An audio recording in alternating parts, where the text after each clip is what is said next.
Welcome to the tour of Engine 1.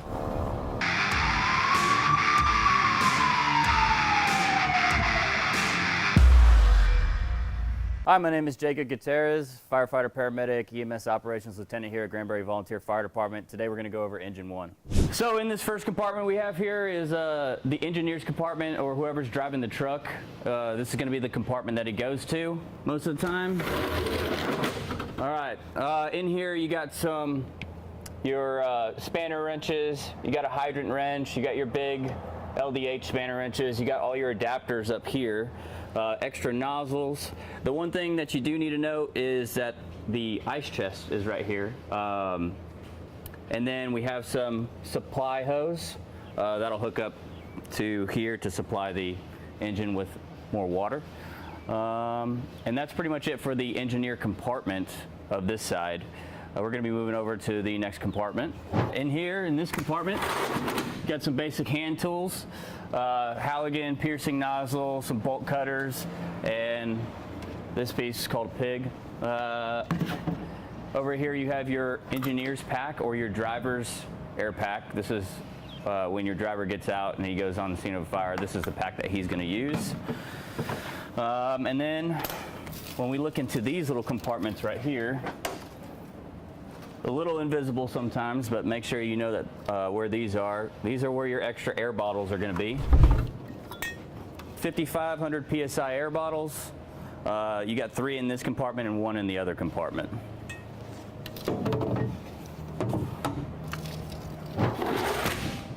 All right, in this compartment here, we're going to start off right here. This is our roof kit. So in the case that we ever cut a hole in the roof or we do ventilation from the rooftop, we have some tarps, some nails here, a hammer. That way if the next day rain comes in, we can put a tarp over it, nail a tarp over it, and protect the house from any water coming in. Essentially it's just so that we can protect the structure from any further damage in the future. In here, this little device right here, this is for your sprinklers. Right? So if a sprinkler head breaks or pops off, we'll get a little rubber piece in there, we'll pop this thing in there, and then we'll crank this up and it'll stop the sprinkler from spraying water. It's a kind of like a quick stop, just in case. We got our throw bag here. This is going to be utilized for any rescue operations, whether we need to get somebody out of a swift water incident or we just need to throw a rope to them so we can pull them in and rescue them, right? So we'd throw this all the way out, and they'd catch the bag, and we'd pull them all in.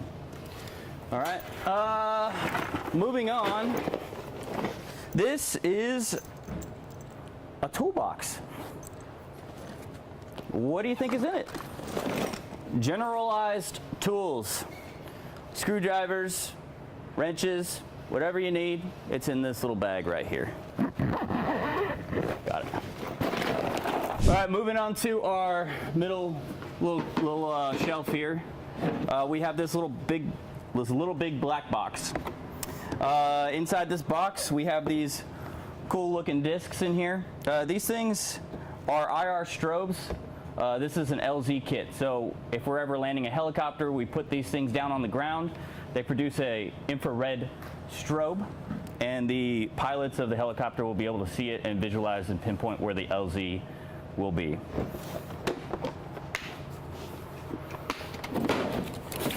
Moving on, these are your meter pullers right here. You got large one, small one.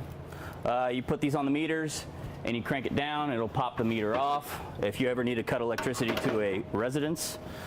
And if you're ever using those meter pullers, you got to make sure you have your heavily insulated rubber gloves. All right. Moving on down here, this is your PPV fan, positive pressure ventilation. Anytime we need to ventilate a structure, get smoke out of the building, we'd put up this fan and we'd ventilate the building just like that with this fan right here. On the right of the fan, it is a high-rise pack, or some people call it an apartment load. This will be for high-rise buildings, you'll grab this, you'll grab some hose, and you'll hook it up, and that way you could fight fire on a multiple story building.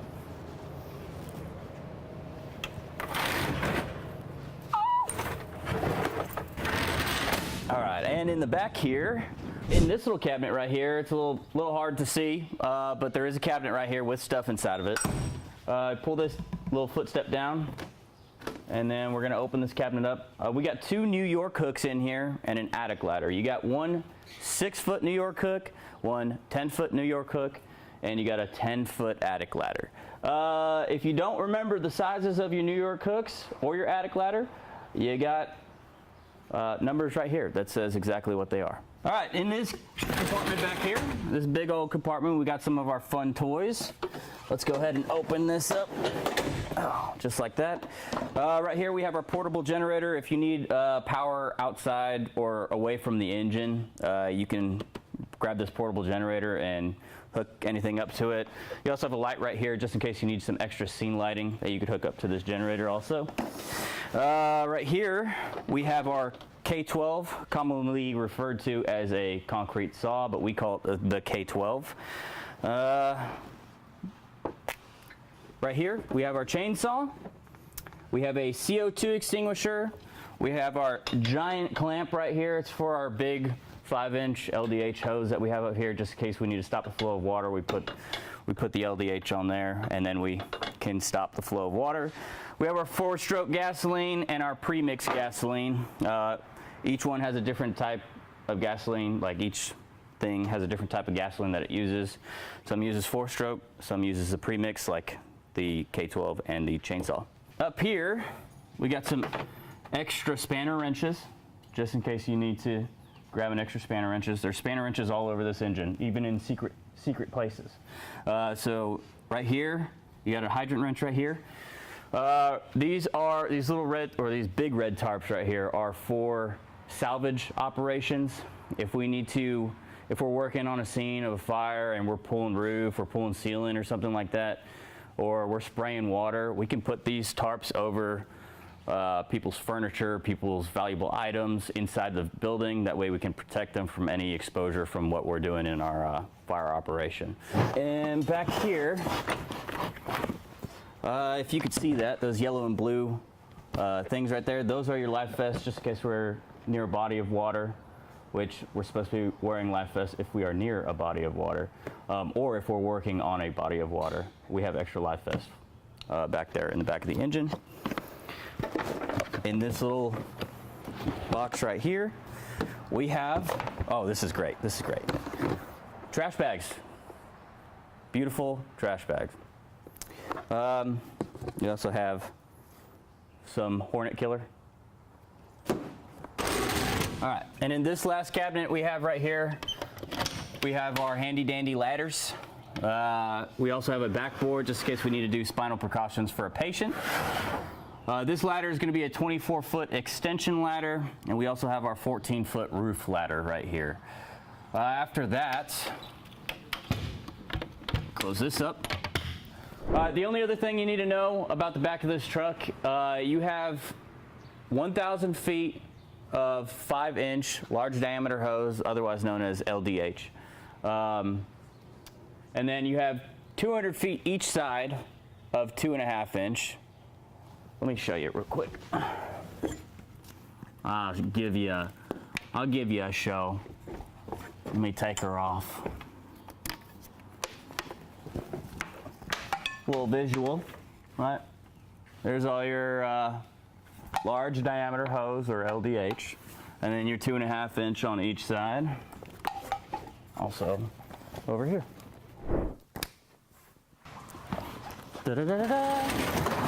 Ta-da! In this compartment, we're going to be starting from the top here. This is going to be our blitz fire. This is when we need to give a lot of water. If there's a big defensive fire that we're fighting, this is the tool we're going to be using, as well as probably the deck gun on the engine, but we'll go over that in a second. This is our RIT pack, Rapid Intervention Team, also known as RIC, Rapid Intervention Crew. This is a giant 5,500 PSI bottle, and essentially the crew that is assigned to RIT or RIC is your rescue crew. That's going to go in there for any downed firefighters. They're going to bring this pack in there and be able to supply air or anything that they need to get that firefighter out. This is our tools, our handy dandy extrication tools. Take this out here. So these ones are our electric tools right here. All we do is we push the on button right here, and we're working. You have a spreader and a cutter. We're gonna have some more hand tools. All right, you got Halligan, pig, drywall hook. Right here you're gonna have your sledgehammer.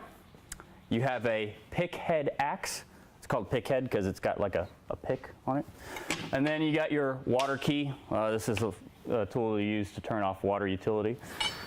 And in the back right here, we're gonna have our lockout kit, just in case we need to get somebody back into their vehicle as long as it's in an emergency, okay?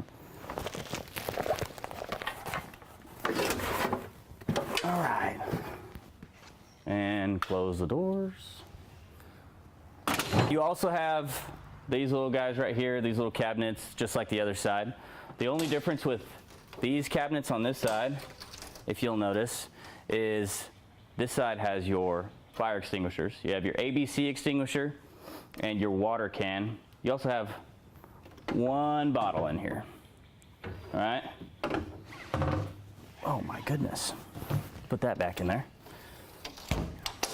And then you have another 3 extra 5,500 PSI bottles on this one. In this cabinet, starting from the top, again, you're gonna have a blitz fire.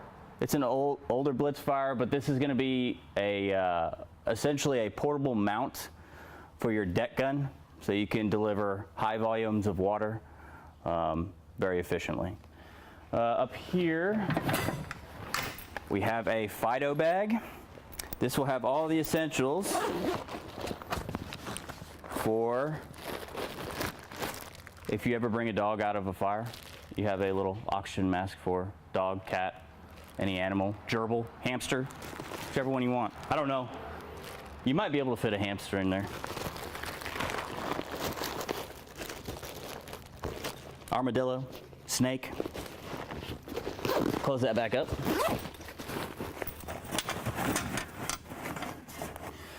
This one is our go bag.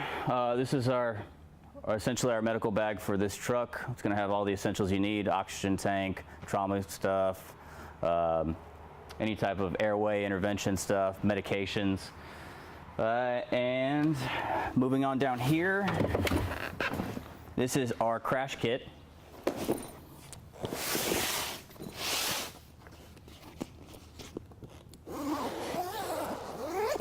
If you want to learn more about these tools, refer to the Squad 1 video. We have cones, traffic cones, just in case we're on this highway scene or a busy roadway.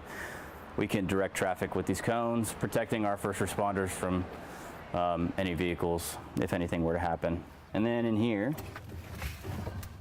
we have our Absorball, which is kitty litter, but it's Absorball. Absorbs any liquids on the road, keeping the citizens of Granbury safe. Oil, gas, coolant if you want. Yeah, if you want to learn how to use this, refer to the Squad 1 video. And in here, we have our cribbing, just a big piece of wood. You use it for stabilization on an accident scene, or you can use it as a wheel chock to stop vehicles from rolling away from you. On this panel, it might look like there's nothing here, but there is. Down in here, we have our 5-inch supply line. It's got to have 25 foot in this little compartment right here. It's also on the other side in the same exact spot. We have our booster line, red line.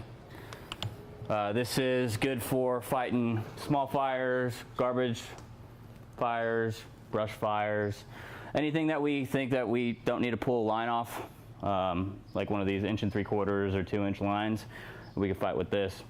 Essentially, this will be good for it. It's quick and efficient. Pull it off, pressurize it, and you're ready to go. To reel it back up, all you do is hit this reel rewind right here, and it rewinds back up. All right, put it back in your little spot. Hook it right back up.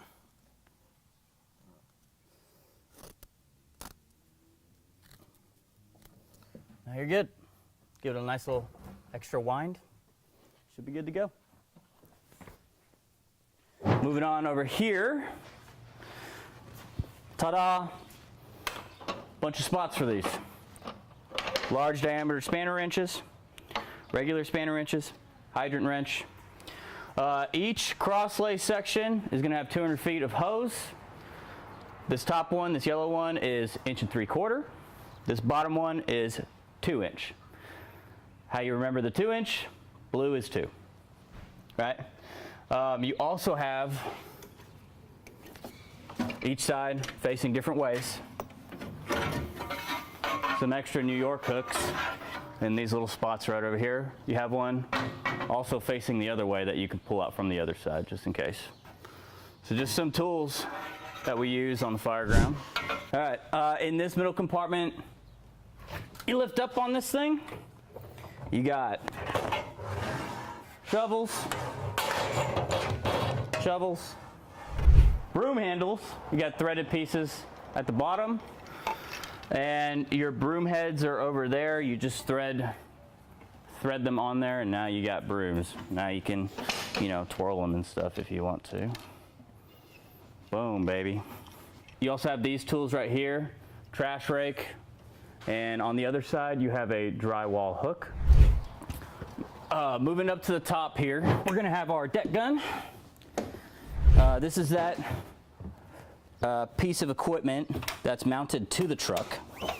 It's gonna deliver high volumes of water quickly to the residents. You can move up, down, and then you can move right, left, twirl it around 360 degrees. Another building catches on fire behind you. Oh shoot, I gotta put that one out too. The whole world is exploding. Flip it around, whatever you need to do. Now you're delivering water. All right, moving on to the cab. In here, this is the back of the cab, okay? This is where firefighters will ride backwards, is what we call it. We have air packs back here. We have 4 air packs in each seat. They're attached to each seat back here. Very simple. All we do is we put these on, right? Clip in just like this. Grab this little clip, kaboom. All right, and then pull out, just like that. Now you're rocking your air pack, getting ready to fight some fire. Moving on from there. We're still good. You just put this back in, put it back up, just like so. Biggest thing about putting your air packs back, these little straps, if they're like that, make sure you undo them all the way. Sets your next firefighter up for success. All right, that way they're not fumbling with the straps later on. Just like this. We have headsets in the back. These will protect your ears from the siren noise, road noise, all that stuff. So essentially, sirens produce decibels up to 120, and you want to protect your ears anything over 80. All right, so we have headsets for that. And the great part about the headsets is you could talk to any of your fellow firefighters or your officer or your driver, because each seat has a set of headsets for each firefighter. Moving on over here, we have gloves, small, medium, large. 4 sets of flashlights for 4 sets of firefighters. Okay, right here, if you look very closely, these are our par boards. right? Each firefighter has a PAR tag, and when we're going to responding to a fire alarm, any type of fire call, structure fire, whatever it is, we are going to add our PAR tag to the board depending on where you're sitting. So this will be your driver operator, your officer, and then the four firefighters that are in the back. All right. Once these are attached, you'd hand it to the officer, and then we'd give PAR to whoever's in command of the fire scene. I'm Jacob Gutierrez, firefighter, paramedic, EMS operations lieutenant here at Granbury Volunteer Fire Department. Thanks for joining us on the tour of Engine 1. Again, if you have any questions, feel free to ask anybody, and have a blessed day.